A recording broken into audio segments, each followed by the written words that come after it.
Hello, this is Matt, and this video is inspired by Quarterbash. I've been watching him doing penny roll hunts. He's looking for copper, he's keeping track of how many coppers he has, and the most entertaining part are the 1982s. So 1982 was the year we transitioned from zinc to copper, and most of them I find are copper. So I definitely recommend looking at your 82s. But the confusion is the different varieties. You have 7 different varieties. So if you look here at zinc, the small date, no mint mark is the rarest. And that's just by my observation. The large date, Philadelphia, so no mint mark. Then you have the small date D and the large date D. But at least my experience shows the small date, no mint mark was the rarest to find. Similarly, if you looked at copper, I also wrote rarest. So the least common was that small date, no mint mark for copper.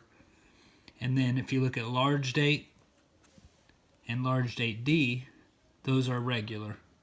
And the magical 8th wonder of the world, the unicorn, not supposed to exist, that's why I wrote it on the book, is the small date D. That's the one you're hunting for. So Quarterbash, I know this is frustrating, but it's fun, man. Just keep hunting, you'll find them. And if you can, try to find all 7 varieties. So again, you're looking at small date Philadelphia, large date Philadelphia, small date Denver only came in zinc. But if you can find that, you're doing great. And then you have the large date Denver. So good luck with that. Another thing to look for, and that's why these are all backwards, I believe all these were floating roofs. And the most typical is 1969 Denver.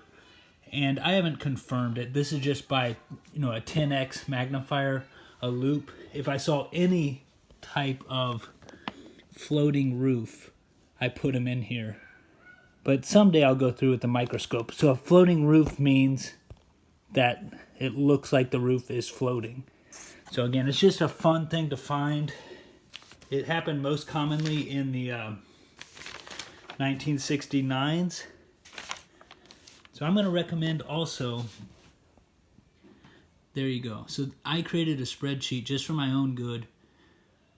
And I learned most of this from CoinHelpU or Blue Ridge Silverhound. I'd say CoinHelpU and Blue Ridge are amazing teachers for varieties to look for. So I just ended up building these spreadsheets over time, And rarely do you find these dates, but if you flip it,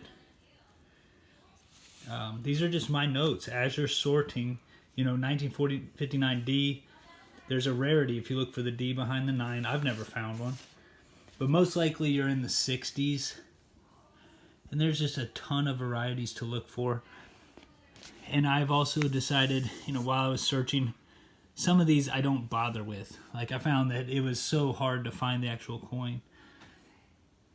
So I just want to recommend, again, floating roof. I think that's just a normal one if you're sorting through 1969s all the way to, it looks like 1972. You have a chance of finding floating roofs.